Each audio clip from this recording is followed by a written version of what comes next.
Tonight I am going to discuss on particular subject which is controversial, and also the followers of some other religions condemned Buddhists as idol worshippers. But those who worship the Buddha image do not know how to explain, how to answer actually what they are doing. Just worship and pray and do some offering. But it is very significant if you can explain to others. So, Buddhism, Hinduism, and Catholics, these three religions pray or worship or pay homage to images. To some people, it is very difficult to practice religion without an image. But it is not compulsory that every Buddhist must have a Buddha image to practice Buddhism. It is up to us. At the same time, others should not criticize or condemn us just because we worship the Buddha. I can tell you a very nice story. It is in Mahayana schools of Buddhism. 200 years after the Buddha, there was a well-known monk called Upagupta. When he preached, thousands of people assembled. Then more and more people started to come and attend his talk. Mara was watching. You know Mara. Buddhism says Mara. Muslims and Christians say Satan, and Hindus say Asura, against Buddhism or religion. They always try to obstruct or disturb followers of any religion. So Mara was very unhappy when he saw more and more people assemble to attend his talk. What he did, he organized some sort of entertainment just opposite the temple. Beautiful dance and music and entertainment. Then people slowly turned toward the other side. Finally, Venerable Upagupta found that nobody to attend his talk. All are enjoying the entertainment. Then Upagupta thought, no doubt this is done by Mara. Although he has disturbed the Buddha did not teach him a good lesson. But I am going to teach him a good lesson. Then he also went there. After watching, enjoying, he said, we really appreciate your entertainment. So in appreciation of your formation, I want to put a garland. So he was very proud. So when the Buddha put a garland on his neck, then he felt this garland is tightening his neck like a python. He tried and tried to take it out. He could not do anything. Then he went to Sakra. You know Sakra, the king of the Devas. Asked him to help. Please take out this, otherwise I may die. This is tightening my neck. He tried his best. He also could not take it out.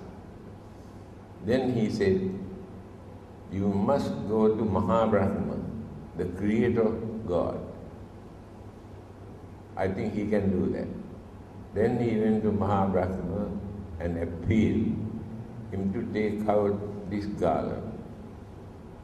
He also tried his best, but he could not take out.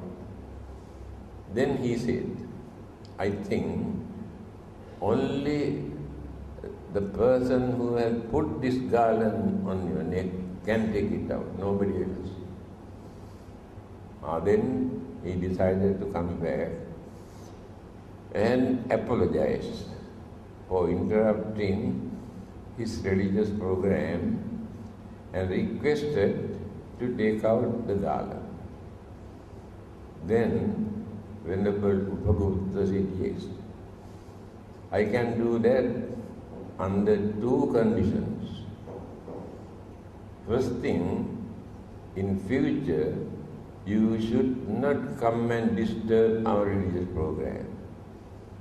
He said, yes. Second item is, I am living 200 years after the Buddha. I have not seen the real Buddha figure. You have seen him. You can appear as Buddha because you got that power.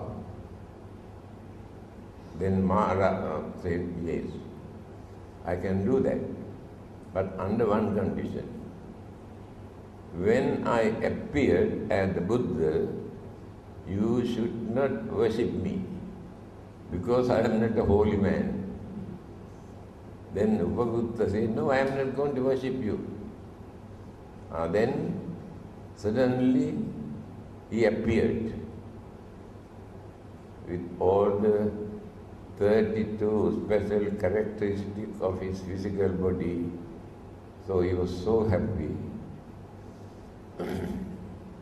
Then at once he worshipped. Then Maharaj shouted, you promised not to worship me. Why do you worship me? Then the Buddha said, you must understand, I did not worship you. I worship the Buddha. Here, whatever may be the object that you keep, you respect, pay homage, you worship the person, not that symbol or image. Then there is another story, also in Mahayana schools of Buddhism.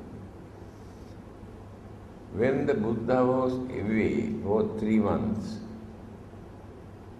all the disciples every day come and grumble and cry and worry, saying that why they cannot see the Buddha. Venerable Sariputta, his chief disciple, went to see the Buddha. Said, devotees are grumbling, crying that they want to see the Buddha. What can I do? Then the Buddha said, I cannot come back until I finish my preaching here. You can go back and ask the king to erect a Buddha image with all the features of the Buddha. He come back and approached the king. the king could manage to find out a suitable man who could erect the real figure of the Buddha with sandalwood. So, after that, they kept this image on the table. They started to worship because the Buddha figure is there. Everybody is happy. So one day, this is a wooden house. A rat came and taken away a burning wicks from the oil lamp. This is now 7-story building. When the rat carried this one upstairs, the fire burned his mouth, he dropped it there with the fire. Then the whole building turned into ashes. Then people were worried about not the building, about the Buddha image. So all of them come and started to dig and dig and dig and found out the wooden Buddha image remained without any damage. Then they had more devotions and confidence and again kept the image on the table. When the Buddha has completed his preaching, he come back. When the Buddha entered into that building, the image got down and went to meet the Buddha. Then the Buddha said to this image, "No, you must go back. You must stay here to represent when I am gone." Here, these are the stories that we can find in other schools of Buddhism.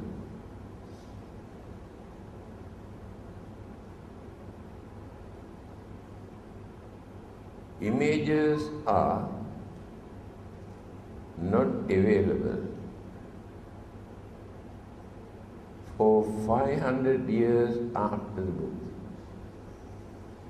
They have never had any Buddha image for 500 years after the Buddha, according to history. During the Greek occupation, they have influence for them to erect the images and religious symbols and all sort of. Then started to erect the Buddha image. That is historical. However, what is there for us to learn? You must understand, the Buddha was not very particular about the physical body. I think you have heard that incident. One of his disciples called Vakkali, every day he come and sit down in front of the Buddha and watching. And one day the Buddha asked Vakkali, "What are you doing here?" "Just like watching television." Then he said, "When I look at your features, your complexion, your serenity, it gives me a lot of happiness." Then what the Buddha said, "Kinte vakkal imina putikayena duggandhena sarirena." Vakkali, by watching this dirty, filthy, smelly and very uncertain impermanent physical body, what do you gain? You entertain only your emotion. You never gain any knowledge about the Buddha or his teaching. Then the Buddha said, Yo dhammang passati, so mang passati. One who sees or one who can understand the Dhamma taught by the Buddha. In this Dharma, you can see the real Buddha figure, not by watching the physical body. Here, you can understand Buddha was not interested erecting any images and admiring the beauty of the physical body. You must enrich your knowledge, your understanding of the Dhamma. Then you can see the real Buddha in your mind. Because according to Mahayana Buddhism, there are 3 bodies of the Buddha. Dharmakaya, Sambhogakaya, Nirmanakaya.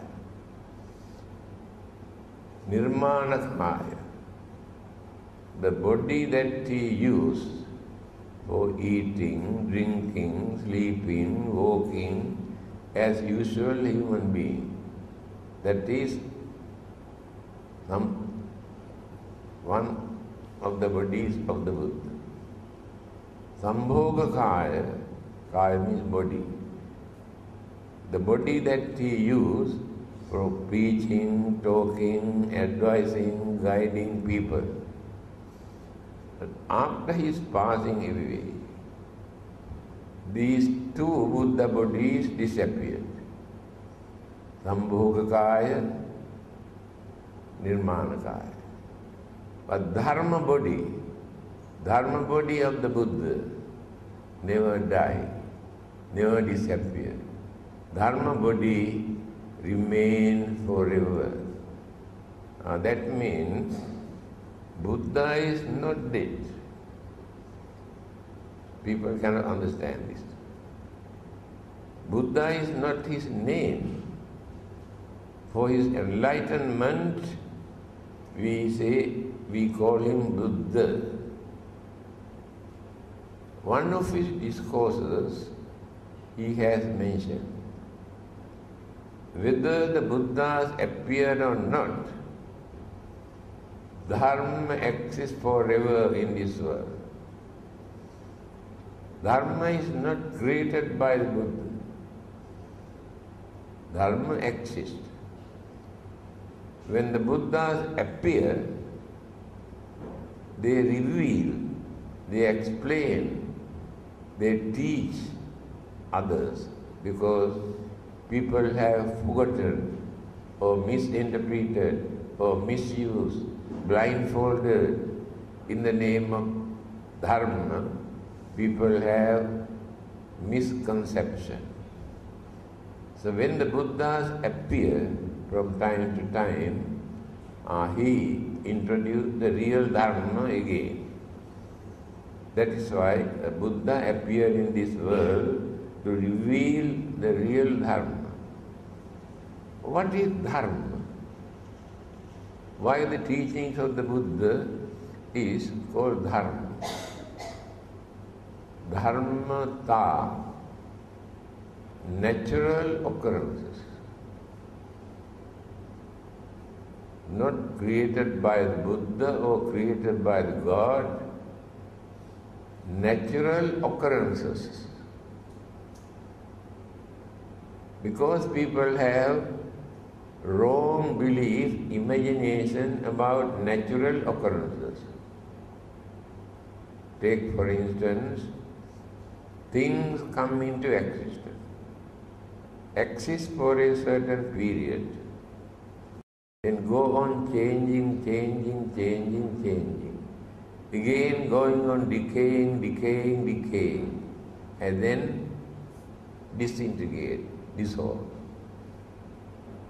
completely disappear. So people couldn't understand. So they created different concepts that God create and God destroy. The Buddha mentioned, it is not the act of God. This is the natural occurrence. If anything come into existence due to combinations of matters and mind, or only elements without mind, they remain for a certain period as long as the binding factors, energies remain. When these energies started to loosen, then going on changing. When they started to separate, going on decaying, after that completely disappeared. That is called dharmata. Take another example. A child is born. This child is slowly growing. There is nobody behind to support this child to grow. After growing, then become a youth. After that, become an adult. After that, become an old man. After that, one day, face to death. All these things are natural occurrences, not created by anybody. So anything happen in this world, all these things are natural occurrences. There is no God or anybody behind. That is what the Buddha wanted to teach us. Now, I told you, Buddha was not interested for erecting images. That is why for 500 years they have never erected any images.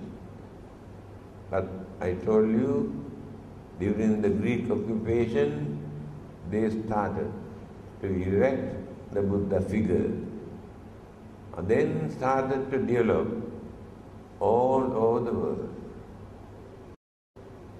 Buddha images. Some people depend on the Buddha image. Without Buddha image, they cannot practice Buddhism.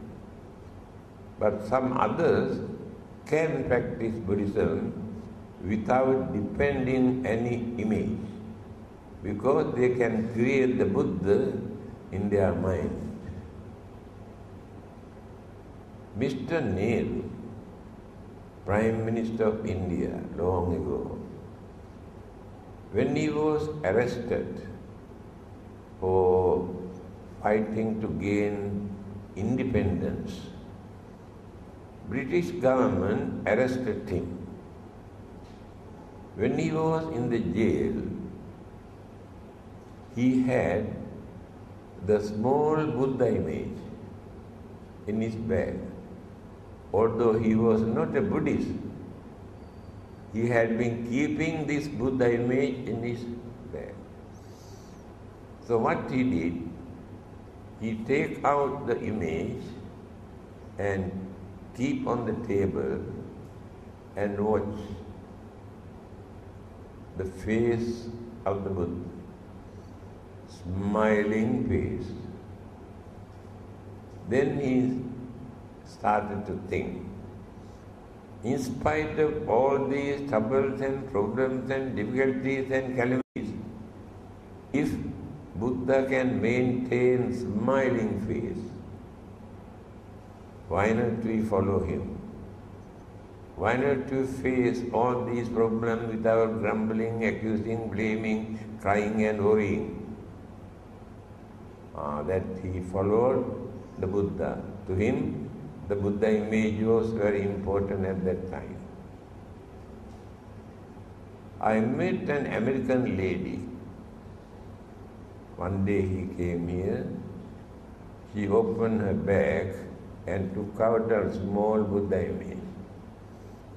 She told me she had been keeping this Buddha image for 40 years. But she was not a Buddhist. But he said, I strongly believe this Buddha image can protect me. So she gained confidence by depending on this Buddha image. A Chinese philosopher one day visited the museum in London. First time in his life, he saw a Buddha image. By watching this image, he said, if God has come down to this earth, this is the figure of God. He has never learned anything about the Buddha, but watching the figure of the Buddha, he had such a great, understanding and image influence his mind to say like this, although he was not a Buddhist. Another scholar has written a book. He has written there, actually, if you want to know what the Buddha taught, not necessary to read any book. You go and look at the Buddha's face. He mentioned one particular place. You must go and look at and watch that particular Buddha image. Then you can understand everything. His face indicates everything what he preached. During the Second World War, in Burma, they found a small Buddha image. British soldiers. They sent this image to Winston Churchill, the Prime Minister of England at that time, with a note. You better keep this image on your table. Whenever you have worries, fear, disappointment, look at the face of this image. I believe that you can reduce your fear and worries and frustration. They were not Buddhists. Here you can understand how the Buddha image influenced even non-Buddhists. Now let us come to talk what Buddhists are doing by keeping an image. Others condemn us saying we worship the Buddha as idol worshippers. We are not idol worshippers.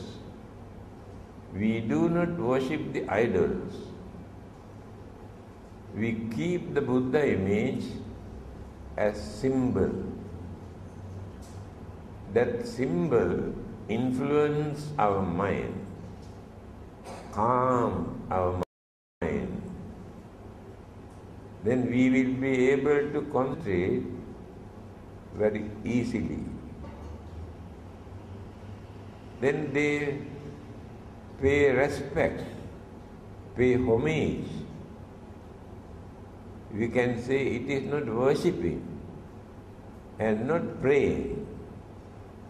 We cannot use the word that Buddhists are praying to images. Then it is wrong. They should not pray to Buddha image. And when the Buddha was alive, people never come and pray him. They regarded him as great master or teacher, but not to come and pray. There, we actually do not pray to images asking something what we need, asking something to help us to get rid of our problems and troubles and disturbances. But we take the image as symbols. We develop confidence in the Buddha, and we are worshipping, paying homage, paying respect to the real Buddha, not to this image. We do not worship this image, but this image is a symbol. When you look at his face, you can gain lot of happiness, satisfaction, reduce your tension, fear, worries, disturbances. Then you can take the Buddha image as an object for your meditation. Buddhanussati bhavana. Concentrate on the great qualities, virtues of the Buddha. Now when you recite Itipiso Bhagava Arahang Samma Sambuddho Vijjacharana Sampanno Sugatto Lokavidu Anuttaro Purisadhamma Sarathi Sattha Deva Manussana. 9 virtues, characteristic of the Buddha, mentioned here. So by mentioning the great virtues and the qualities of the Buddha, we pay homage, pay respect. It is not praying. That is what others could not understand. So Buddhists do not pray to any image. They pay respect and take as an object for them to concentrate, for them to meditate, and to remember the great qualities, virtues of the Buddha. It is Buddhanusati bhavana. Concentrate on the Buddha. That is what Buddhists are doing.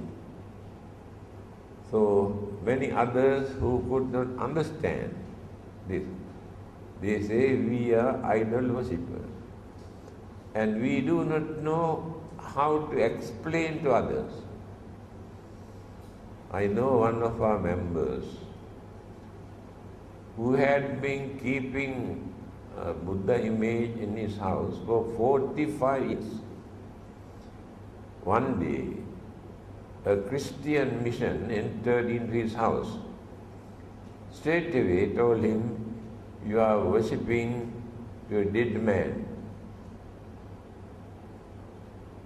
Buddha is not a god, he is a man, he is dead.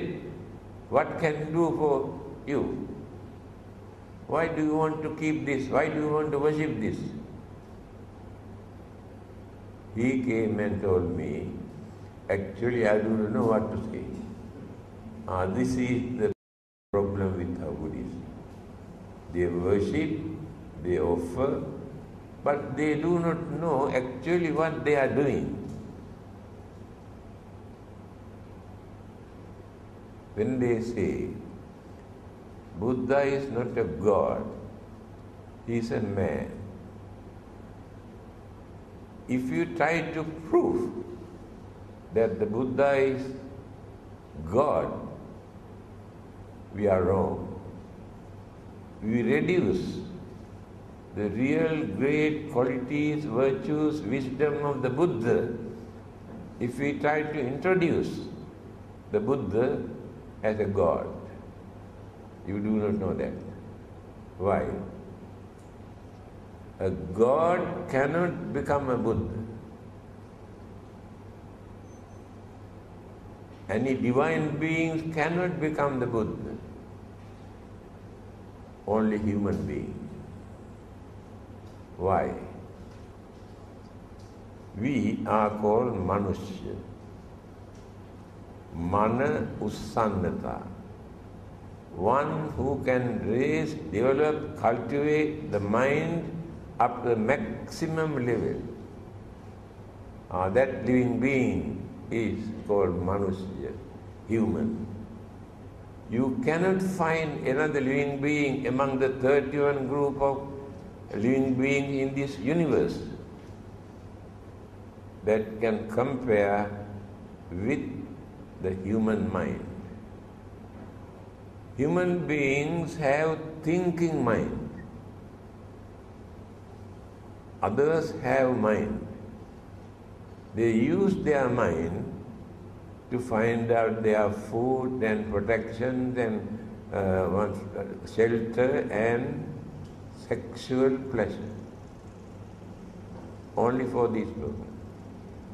They do not know what to think beyond that. Let us take Devas and Brahmas, divine beings. We worship them, thinking they are very powerful and they can help us, support us. We worship them. But you do not know even the king of the Deva, the Sakra, worship the human being. We do not know that. So one day, he was worshipping to one direction. Then his attendant, Matali, said, "You are the king of this heaven. To whom are you worshipping?" Then he said, it is written in Pali language what he has said. Ye gahatta punya silavanta upasaka dhammena darang posinti tan namassami sarati. I respect those human beings, Igata Punyakara, those who perform meritorious deeds. Meritorious deed means doing some good work with good intention. That is called merit. Helping others, supporting others, and release others' sufferings and problems and sicknesses and whatever we can. Again, supporting the religious activities to influence the people for them to follow religious way of life. These are called meritorious deeds. I respect those who perform meritorious deeds. Punyakara. Silavanta. I respect those who observe precepts. You observe 5 precepts, 8 precepts, 10 precepts, and there are more. I respect those who observe precept. Why? They never do any harm to any living being. They never bluff or cheat or swindle others think. They allow others to live peacefully. Therefore, I respect them, for they are noble life, respectable life. Egahatha punyakara. Silavanta, upasaka. Upasaka, upasika, male, female. Upasaka, upasika. After reducing too much of sensual pleasure, worldly material gain, they devote their time to do some service to others, to guide others, advise others, because they have more experience, more knowledge, maturity, understanding. Therefore, instead of enslaving to sensual pleasure, they must use their knowledge, understanding, experience to guide others who have not learned how to lead a respectable life. They are called upasaka. Without becoming monk, they remain as householders or laymen. But their way of life is reduce too much of worldly sensual pleasure, devote more time for religious activities, to guide others, help others, support others, enlighten others. They are called upasaka. I respect them. Dhammena dharang posinti. I also respect those who support their family members without creating any bad deed, wicked or cruel or harmful thing. Very respectable way, they work hard, they earn, they support their family members. I respect them.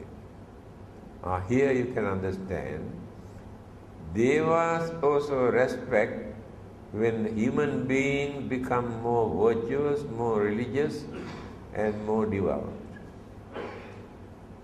But we think that Devas are more powerful. Yes.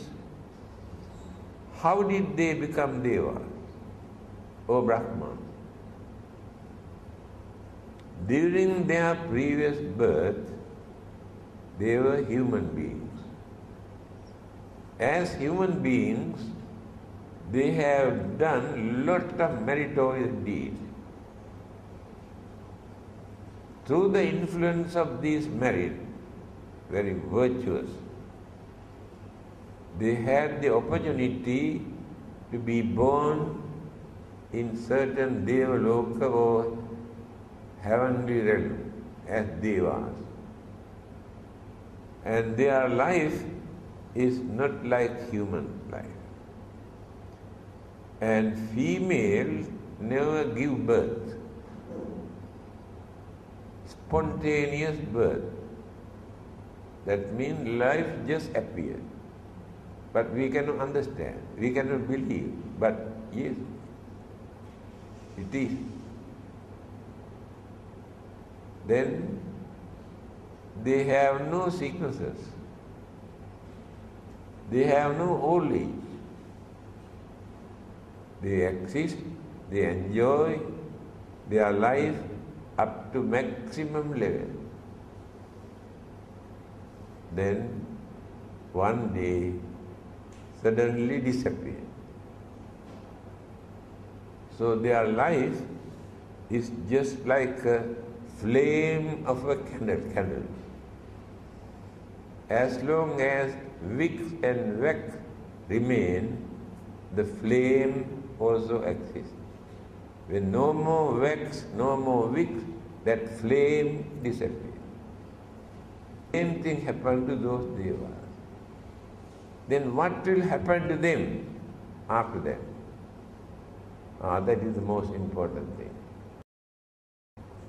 while enjoying their life up to the maximum level, they never form any religious practices. They have no particular religion.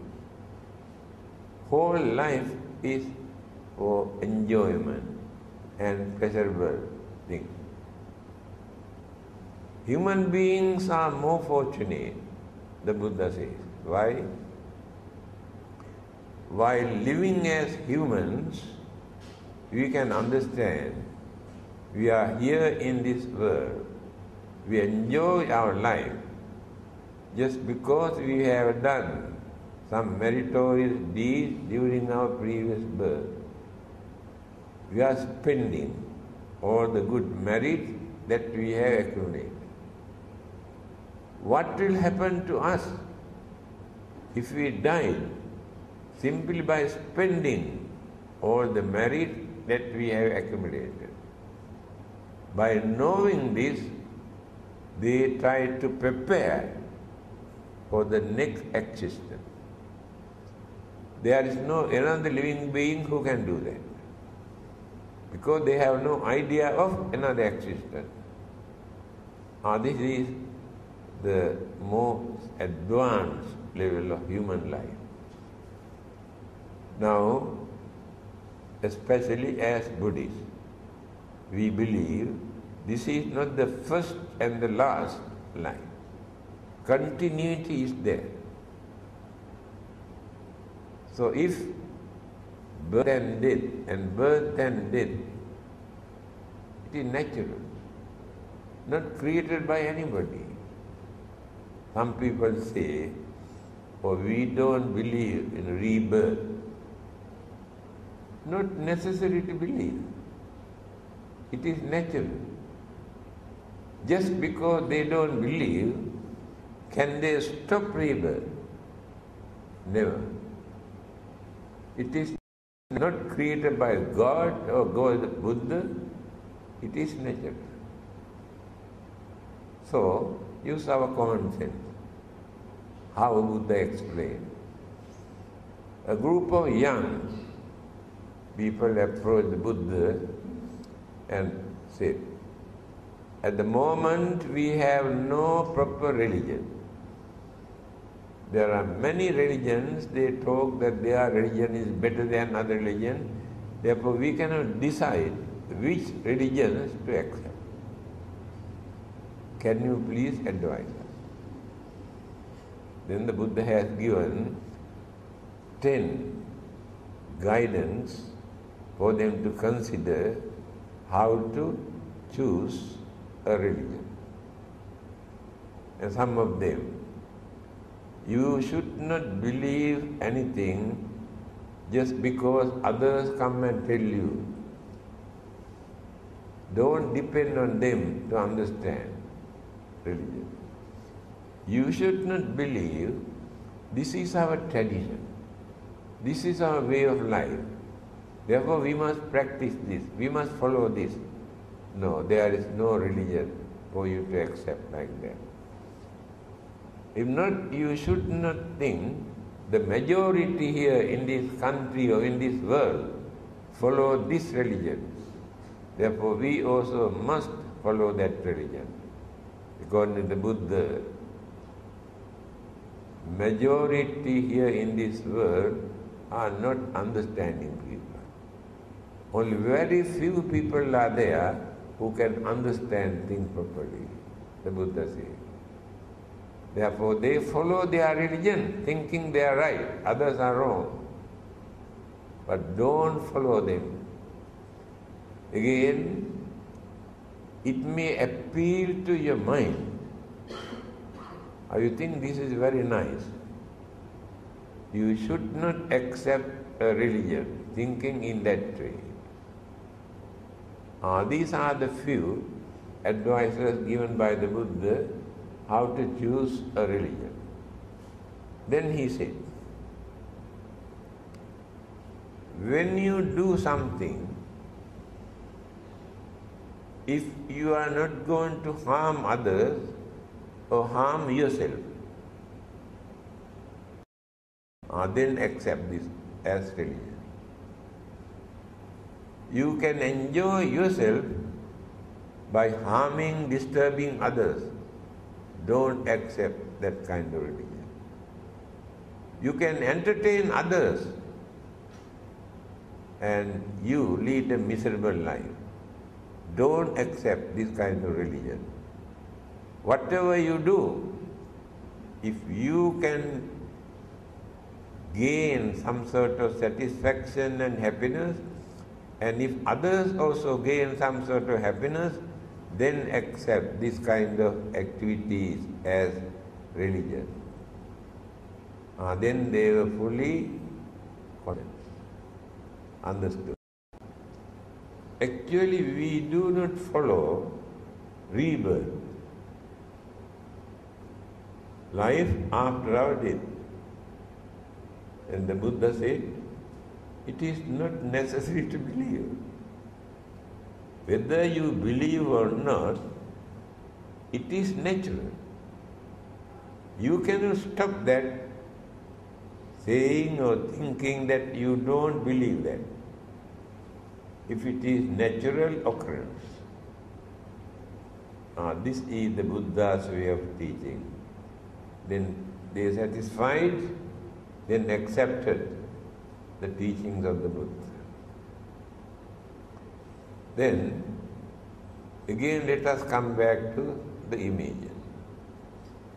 Today, in many parts of the world, people erect different kind of images according to their own way of thinking, without following the guidance given in religious teaching. The Buddha's features, 32 characteristics in his physical body is like this. Without regarding this, they erect images according to their way of thinking. You know, in many places you can see belly Buddhas. That is their imagination, that is prosperity, satisfaction. They indicate in that way. In certain places, they erect 4 faces Buddhas and they worship. Especially ladies like that.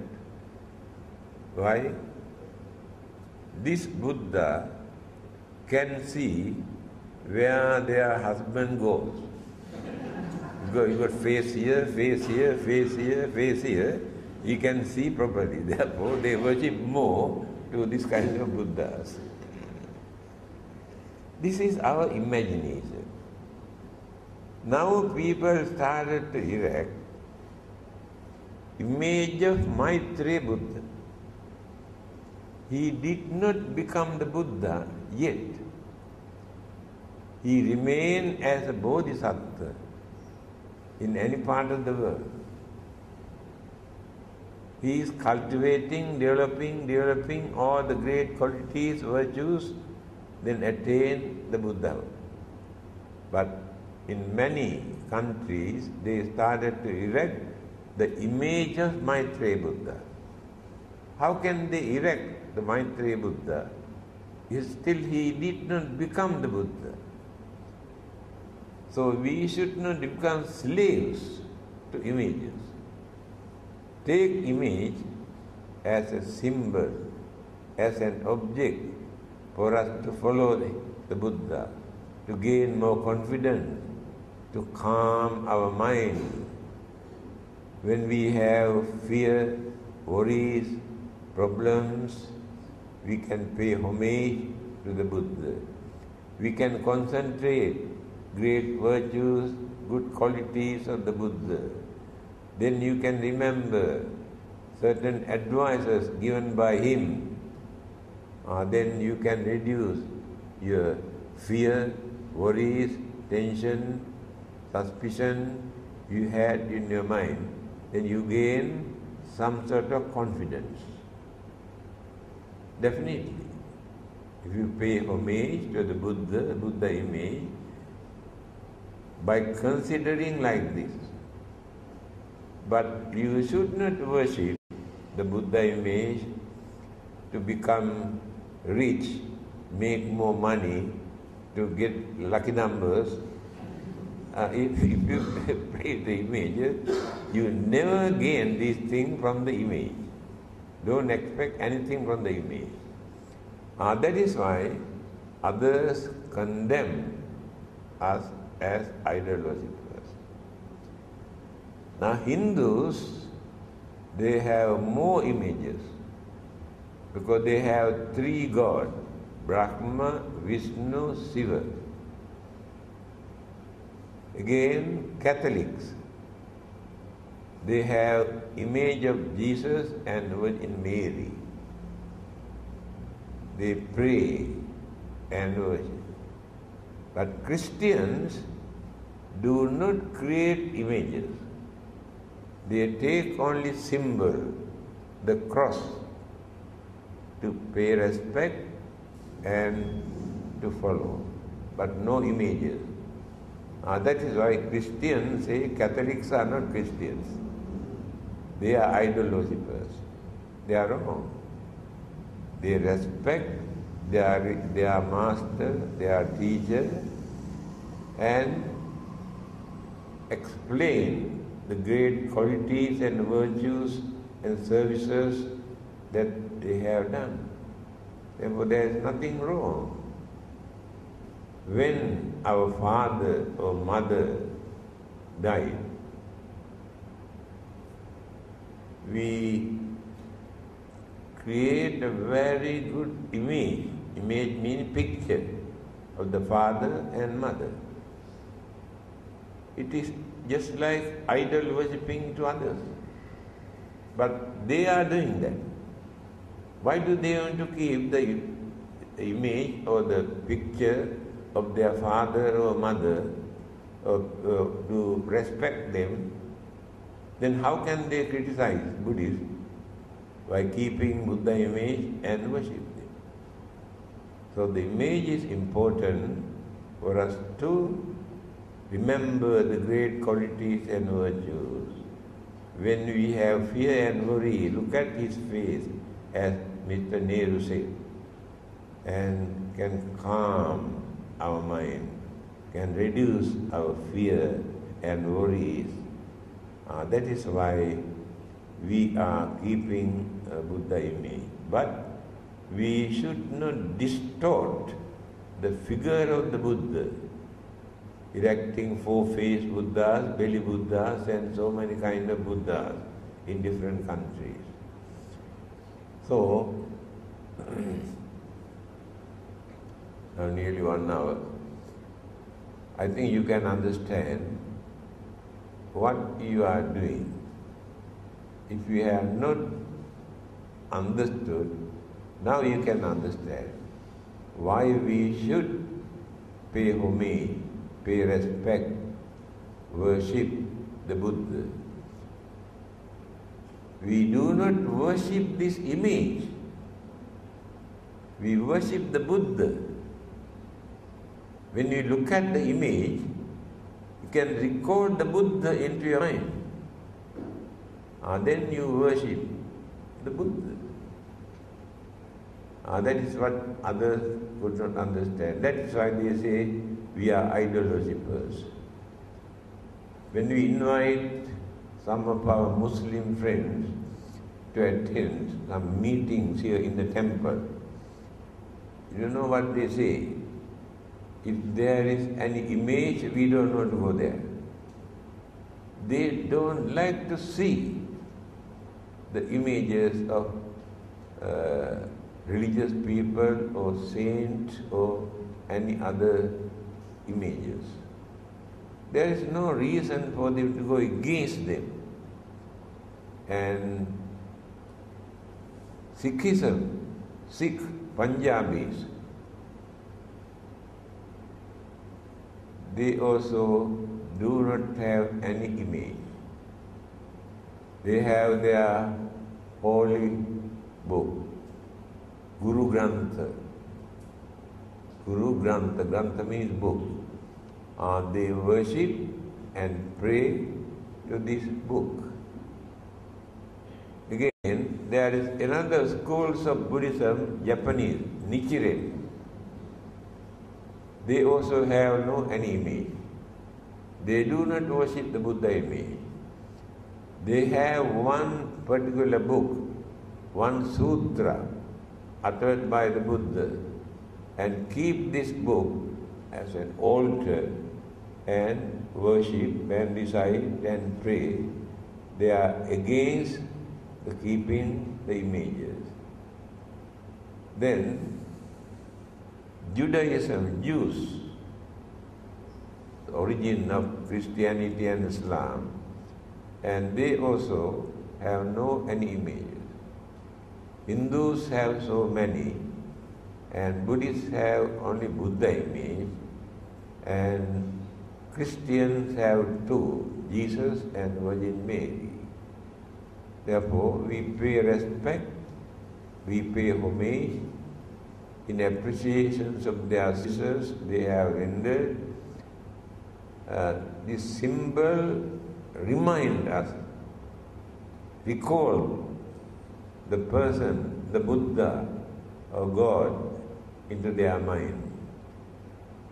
Therefore, that allegation that we are idol worshippers and we are sinful and we cannot go to heaven if we worship the idols, they are wrong. And now remember how to answer. When the Buddha is not a God, he is a man.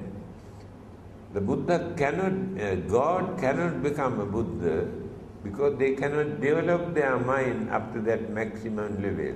Only human mind can do that.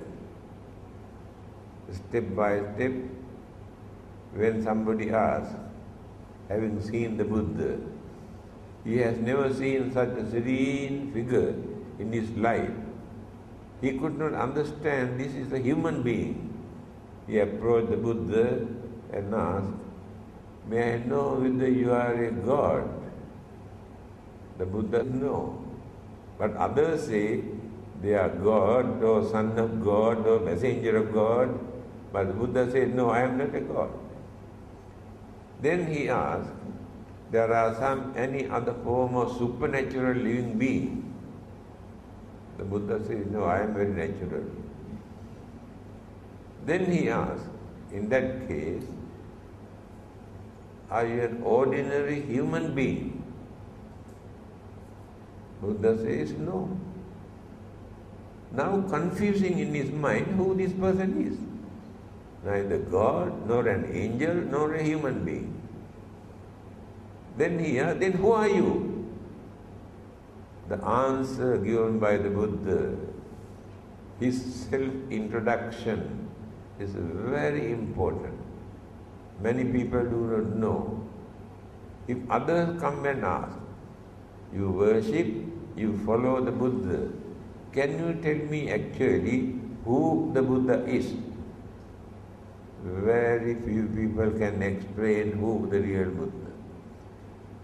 The self-introduction given by the Buddha is really wonderful, very clear. He said, "Abhinyayam abhinyatam." I understood everything that exists in this world. How did he do that? Life after life, he went on developing his knowledge, his mind, his wisdom, understanding. Therefore, he realized everything that exists. Bhave tabbancha bhavita. I have practiced all the great qualities, virtues, principles, morals in this world at the maximum level, life after life. Then pahatabbang pahinang me. I have eradicated all the evil, wicked, cruel, harmful, immoral thoughts, words and action. Tasma buddhosmi brahmana. Therefore, I am the Buddha. I am not a God or angel or ordinary human being. This is a wonderful explanation. Please remember. one who has understood everything, developing his mind life after life, not within one lifetime. One who has cultivated all the great qualities, virtues, principles, things. And one who has eradicated, completely destroyed all the wicked thoughts, ideas and actions and words, and then that person becomes the Buddha. We worship to that Buddha. Then no one can say you are worshipping to a man or dead man. And explained by Mahayana schools of Buddhism, the Buddha, three bodies of the Buddha, the other two disappear after his passing away.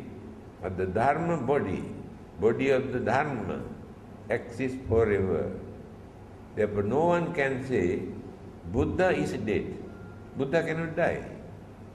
That physical body he had, that he used, disappeared. But the Buddha appeared. Buddha is not the figure. See, must understand this. Buddha is living. Buddha means one who understood the Dharma, who preached the Dhamma, and the Buddha says Dharma exists forever, whether the Buddhas appear or not. This is the way how to understand. When others come and condemn you and ask to stop worshipping to a dead man, why not you worship our God to go to heaven? By worshipping to this man, you cannot go to heaven. Then you can say, actually we don't want to go to your heaven, that is for you, not for us. Why should we go to your heaven? As Buddhists, we have 6 kinds of heaven, but you have only one. We can choose which heaven is best for us, but you cannot do that.